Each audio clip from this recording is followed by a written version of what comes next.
मित्रों, सबसे पहले तो केंद्रीय कार्यालय में सामाजिक न्याय मोर्चे के आप सभी जुझारू कार्यकर्ताओं का मैं हार्दिक अभिनंदन करता हूं, आप सभी का स्वागत करता हूं।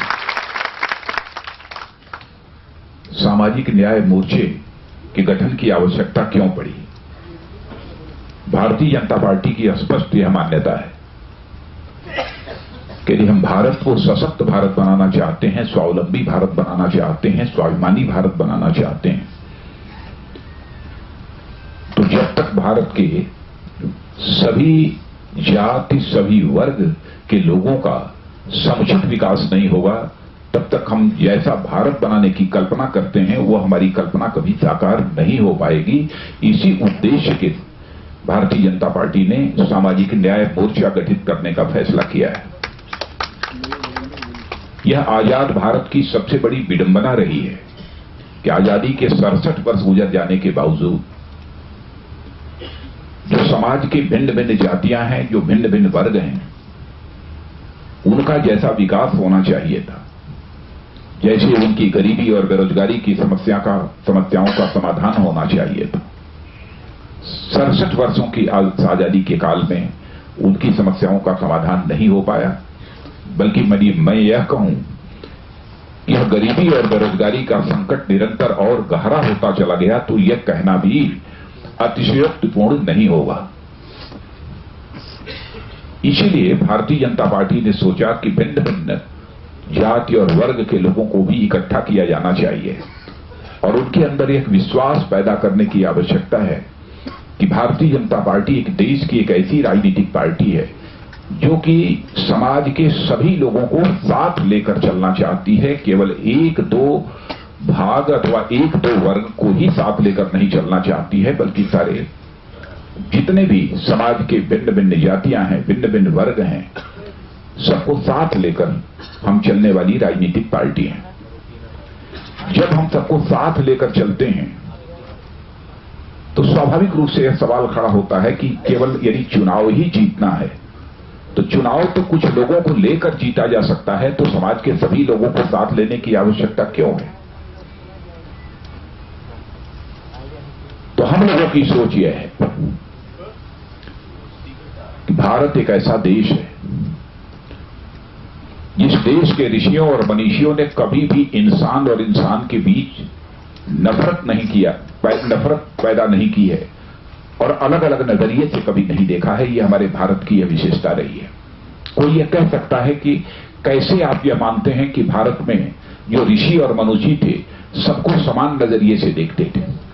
आप यह कल्पना कर सकते हैं, चाहे महर्षि वाल्मीकि रहे हों, चाहे संत रविदास रहे हों, चाहे संत रैदास रहे हों, चाहे व्यास जी रहे हों, चाहे विश्वामित्र जी रहे हों, सारे के सारे लोग, इनमें से कोई भी ऊंची जात की मां की कोख से पैदा नहीं हुआ था, बल्कि कोई अनुसूचित वर्ग की मां की कोख से अथवा पिछड़े वर्ग की मां की कोख से पैदा हुआ था। यह भारत की एक विशेषता है। लेकिन भारत की जो संस्कृति है, भारत की जो परंपराएं हैं, हम उनको भूलते जा रहे हैं। वो सब हमारी आंखों से ओझल होती जा रही हैं। तो भारतीय जनता पार्टी पुरानी नींव और नया निर्माण, इस कल्पना को साथ लेकर चल रही है। हम अपने समाज को किसी भी अपनी भारतीय संस्कृति से अलग थलग रखकर यदि हम इस समाज का विकास करना चाहेंगे तो वो किसी भी सूरत में संभव नहीं है। यह भारतीय जनता पार्टी की सोच है। और उस समय भारत के बारे में सारे विश्व में यह धारणा थी कि भारत में दूध की नदियां बहती हैं, भारत एक सोने की चिड़िया है। भले ही कोई किसी भी जाति में क्यों न रहा हो, उस समय कोई गरीब नहीं हुआ करता था कि जो कि भूख के कारण दम तोड़ दे। शिक्षा का जहां तक सवाल है, बंबई प्रेसिडेंसी, कलकत्ता प्रेसिडेंसी के इतिहास को उठाकर कोई पढ़े तो देखेगा पढ़ने वालों में जो सफाई का काम करने वाले लोग, जिन्हें डोम कहते हैं, ऐसे वर्गों के भी बच्चे उस समय विद्यालयों में पढ़ा करते थे और बड़े योग्य और प्रतिभा संपन्न हुआ करते थे। इस प्रकार का भेदभाव क्यों नहीं हुआ हमारे समाज में, हमारी संस्कृति में? उसका सबसे बड़ा कारण यह था कि हमारी संस्कृति की यह स्पष्ट मान्यता है कि कोई व्यक्ति बड़े खानदान में पैदा होने से बड़ा नहीं हो सकता है। व्यक्ति यदि बड़ा होता है तो अपनी कृतियों से बड़ा होता है। राजनीतिक क्षेत्र में यदि देखना हो तो कई उदाहरण हैं। मैं कहता हूं, मैं सारे पिछले उदाहरण आपके सामने नहीं रखना चाहता हूं, लेकिन आज ये देखें, भारत की राजनीति का सर्वाधिक लोकप्रिय नेता कौन है इस समय? मैं समझता हूं कि इस प्रश्न पर कहीं पर कोई विवाद नहीं होगा। प्लेटफार्म के ऊपर जिसके पिता चाय बेचा करते थे और उस समय चाय बेचने में अपने पिता का सहयोग करते थे, पिछड़ी जात के आते हैं, लेकिन भारतीय जनता पार्टी के रहते हुए ही वह मुख्यमंत्री बने। एक बार नहीं, 3-3 बार वह मुख्यमंत्री बने। आदरणीय कल्याण सिंह जी भी हमारे यहां मुख्यमंत्री बने। माने जाने नेता इस देश के शिवराज सिंह जी चौहान हैं, वह मुख्यमंत्री बने। यदि हमारे यहां इसी आधार पर भेदभाव होता कि नहीं साहब, ये तो फला जात के हैं, ये फला जात के हैं, इसलिए इनको नहीं होना चाहिए, इनको बनना चाहिए, नहीं, योग्यता, प्रतिभा और क्षमता के आधार पर भारतीय जनता पार्टी ने महसूस किया कि आज देश को एक ऐसे सशक्त नेता की जरूरत है, ऐसे दूरदृष्टि वाले नेता की जरूरत है, ऐसे नेता की जरूरत है जो क्विक डिसीजन कर सके, जो चटपट फैसला कर सके, और फैसला करने का जिसके कलेजे में साहस हो, ताकत हो। ऐसे नेता के हाथों में ही देश का नेतृत्व सौंपा जाना चाहिए। इसीलिए भारतीय जनता पार्टी ने नरेंद्र मोदी को भारत के प्रधानमंत्री के उम्मीदवार के रूप में चुन लिया। कांग्रेस की बात, समाजवादी पार्टी की बात, क्योंकि उत्तर प्रदेश के आप लोग हैं, बहुजन समाज पार्टी की बात, क्या यह सच नहीं है कि उत्तर प्रदेश में इन राजनीतिक पार्टियों पर नजर डालकर यदि आप देखें तो केवल एक व्यक्ति प्रभावी है, एक व्यक्ति या तो एक परिवार। इसके अतिरिक्त आप किसी के संबंध में यह दावा नहीं कर सकते कि कोई दूसरा मुख्यमंत्री बन सकता है अथवा दूसरा कोई किसी बड़े ओहदे पर बैठ सकता है। इन राजनीतिक पार्टियों में के संबंध में नहीं कहा जा सकता कि वह शिखर पर आकर कभी बैठेगा, ये कभी कल्पना भी नहीं की जा सकती। कांग्रेस पार्टी का जहां तक प्रश्न है, कांग्रेस पार्टी में एक परिवार को छोड़कर अथवा बिना उस परिवार की मर्जी से न कोई मुख्यमंत्री बन सकता है, न भारत का प्रधानमंत्री बन सकता है। यदि यह संभव है तो केवल और केवल भारतीय जनता पार्टी में ही संभव है। यह भारतीय जनता पार्टी की सबसे बड़ी विशेषता है, सबसे बड़ी ताकत है। इसलिए हम लोगों ने सामाजिक न्याय मोर्चा बनाया है। मैं इस वर्ग से नहीं आता हूं, वैसे मैं भी कहीं पर पिछड़े वर्ग में भी हूं। आंध्र प्रदेश में मैं भी पिछड़े वर्ग में हूं, गुजरात में भी हूं। गुजरात में देखिए सब इकट्ठा कर लिया है प्रकाश बाल ने।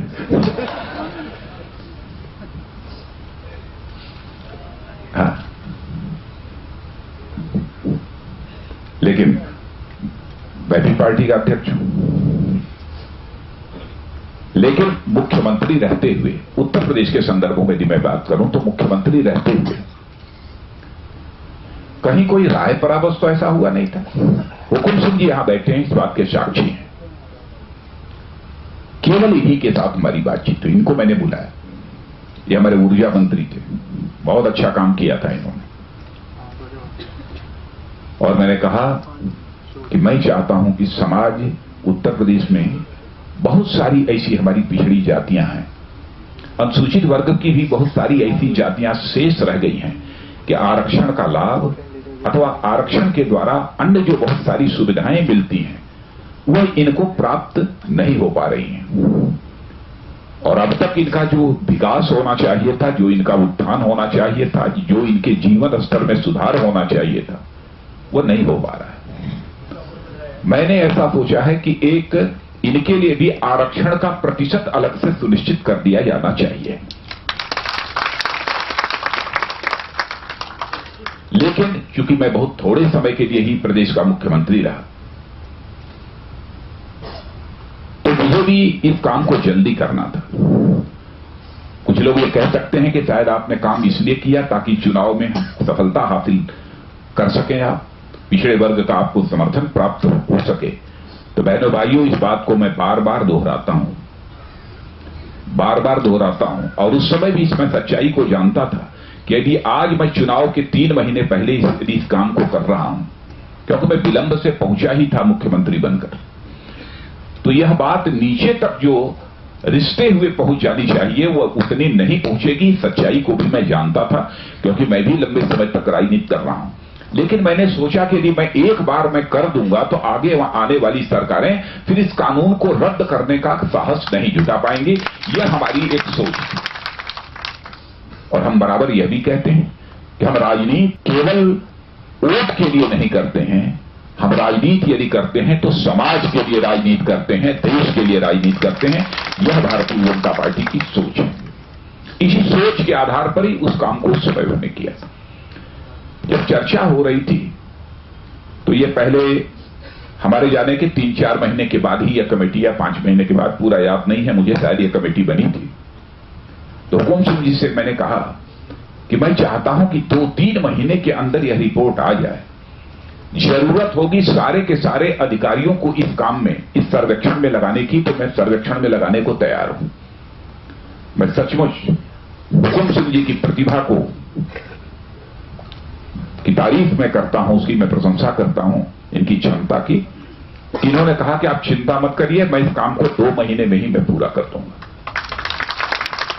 और सारे लेखपालों को, पटवारियों को सर्वेक्षण करने के लिए कहां पर किस गांव में कौन कौन सी जातियां कितनी है, कुछ तो आंकड़े पहले से रहते हैं, कुछ और उसका वेरिफिकेशन करके उन लोगों ने पूरी अपनी रिपोर्ट दे दी। और रिपोर्ट देने के बाद वो रिपोर्ट तैयार हुई। और मैं समझता हूं कि प्रकाश जी, वो रिपोर्ट की काफी लोगों को मिली है कि नहीं? एक संक्षिप्त, एक छोटी पुस्तक। वैसे तो रिपोर्ट तो बहुत बड़ी मोटी है, बहुत मोटी रिपोर्ट है, लेकिन एक छोटी पुस्तिका उस समय छपी थी। हाँ, वो बहुत सारे लोगों के पास वो पुस्तिका होगी। बहनों भाइयों, उस समय समाजवादी पार्टी ने, जब मैंने यह विधेयक पेश किया कानून बनाने के लिए कि अति पिछड़े और अति दलितों को अलग से आरक्षण की व्यवस्था दी जाए, तो समाजवादी पार्टी के सारे विधायकों ने उत्तर प्रदेश की विधानसभा से त्याग पत्र दे दिया था।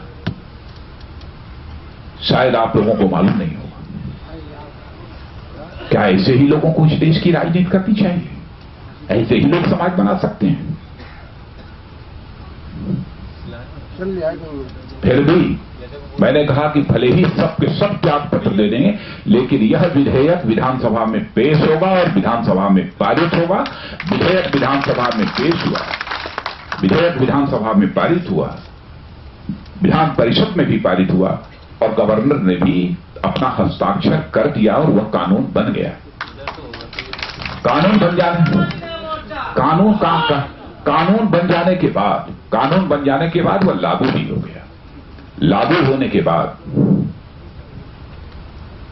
जब मायावती जी की सरकार आई तो उन्होंने उसे रद्द कर दिया। और मैंने अपनी तरफ से पूरी ताकत लगाई थी कि यह मामला कोर्ट में जाए।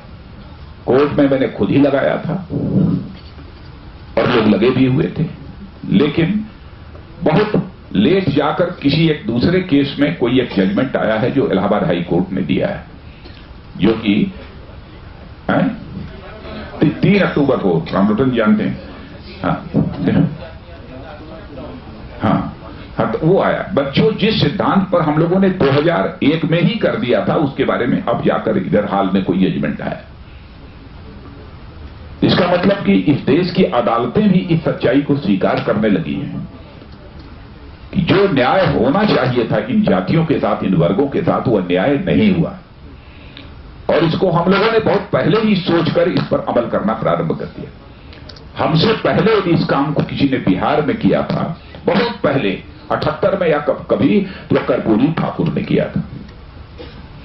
और आपको जानकर यह भी आश्चर्य होगा, खुशी भी आपको यह जानकर होगी, जब इस बार कर्पूरी ठाकुर जी की जयंती थी पटना में, वहां के 3-3 बार वह मुख्यमंत्री रह चुके हैं, तो उनकी जयंती के कार्यक्रम में भाग लेने के लिए मैं स्वयं गया था।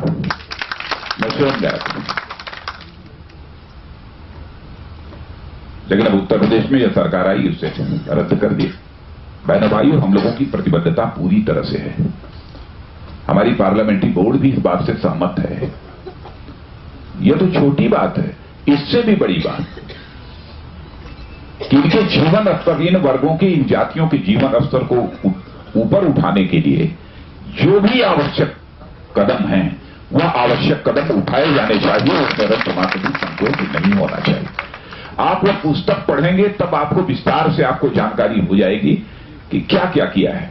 जो परंपरागत पेशे हैं, भिन्न भिन्न जातियों के परंपरागत पेशे हैं, उन परंपरागत पेशों के आधार पर कैसे उन्हें रोजगार दिया जा सकता है, उसे और कैसे सम्मानजनक बनाया जा सकता है, कैसे और उसे सुरक्षित किया जा सकता है, कैसे उससे आमदनी बढ़ाई जा सकती है, इन सब सारे विषयों पर उसमें बहुत ही विस्तार पूर्वक चर्चा की गई है।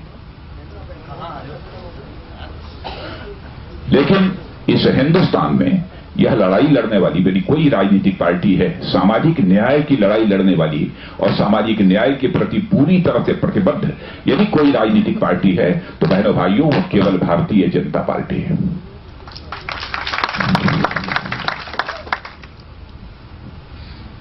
इसीलिए हम लोगों ने सामाजिक न्याय मोर्चे के माध्यम से समाज के सभी वर्गों तक पहुंचने की कोशिश की है। मैं तो प्रकाश जी से यह भी कहूंगा कि प्रकाश जी, एक अखिल भारतीय स्तर पर भी एक ऐसी कमेटी बनाइए ताकि सामाजिक न्याय के लक्ष्य को वह अध्ययन करे। स्टडी ग्रुप हो, वह स्टडी ग्रुप यह अध्ययन करे कि पूरे हिंदुस्तान में सामाजिक न्याय के लक्ष्य को प्राप्त करने के लिए हमें और क्या क्या करना चाहिए, किन किन राज्यों में क्या क्या करना चाहिए, इसके संबंध में विस्तृत रिपोर्ट तैयार हो जाए। इस दृष्टि से भी एक प्रयत्न किया जाना चाहिए। काम बड़ा है और मैं चाहता हूं बड़े लक्ष्य को प्राप्त करने के लिए समय भी लंबा लगता है, और मुझे पूरा विश्वास है कि यदि समाज के सभी वर्गों का समर्थन भारतीय जनता पार्टी को प्राप्त होता है, तो भारतीय जनता पार्टी को 2014 के लोकसभा चुनाव में सफलता हासिल करने से कोई रोक नहीं सकता है। और यह बात केवल मैं नहीं कह रहा हूं, इस हिंदुस्तान की मानी जानी सर्वे एजेंसियों ने भी अपने सर्वे रिपोर्ट में, आपने टेलीविजन के पर्दे पर देखा होगा, सबने स्वीकार कर लिया है कि इस हिंदुस्तान में तेजी के साथ यदि कोई राजनीतिक पार्टी आगे बढ़कर 2014 के चुनाव में आने वाली है, तो भारतीय जनता पार्टी आने वाली है। और इस देश का सर्वाधिक लोकप्रिय यदि नेता यदि कोई है, तो वह श्री नरेंद्र मोदी है। और मैं तो अध्यक्ष नहीं था तब से चीजें बोल रहा हूं। सच बोलने में परहेज क्यों होना? जो सच है वो है, बोलना चाहिए। लेकिन आज यह आपकी कार्यसमिति की बैठक यहां पर हो रही है, लेकिन कार्यसमिति की बैठक बस ऐसे ही यहां से उठे और गए, फिर घर पर आराम करने लगे। क्यों परशुराम जी? आराम नहीं करने? सुशील जी आराम करें। मैं इतना ही आप सबसे निवेदन करना चाहता हूं, यह एक अस्मिता की लड़ाई है, अस्तित्व की लड़ाई है। यदि आप भारत की राजधानी दिल्ली से यह संकल्प लेकर जाएंगे कि 4 महीने तक जितनी भी हमारे अंदर ताकत है, जितनी भी हम कुवत है, इस ताकत और कुवत के साथ लगेंगे और भारतीय जनता पार्टी के स्पष्ट बहुमत के साथ सरकार बनाएंगे। तो आप यदि लग जाएंगे तो सरकार बनने से कोई रोक नहीं सकता। और यह भी सुन लीजिए, जिस दिन दिल्ली में भारतीय जनता पार्टी की सरकार बन जाएगी, तो इसे हिंदुस्तान के सबसे बड़े राज्य उत्तर प्रदेश में भी भारतीय जनता पार्टी की सरकार बनने से कोई नहीं रोक सकता।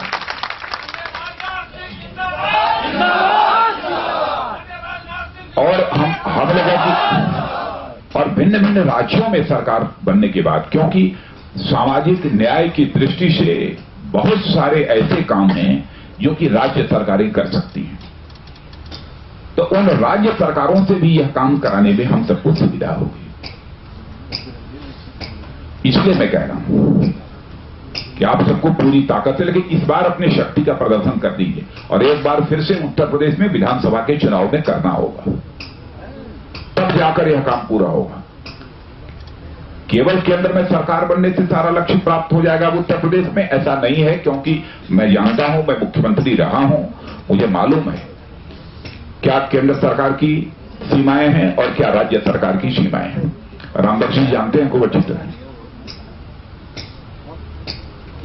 इसलिए मैं बहनों भाइयों, मैं आप सबसे मैं निवेदन करूंगा कि योजना बनाकर जाइए, कैसे दौड़ना, कैसे टीम बनाना, समाज के सभी वर्गों को कैसे जोड़ना, यह फैसला आप सबको करना है। लेकिन जमे रहिए, कुछ न कुछ फैसला करके ही यहां पर जाइए और दिल्ली से संदेश लेकर जाइए, यही आप सबसे मैं अनुरोध करते हुए और इस आपकी बैठक का उद्घाटन करते हुए अपनी बात समाप्त करता हूं।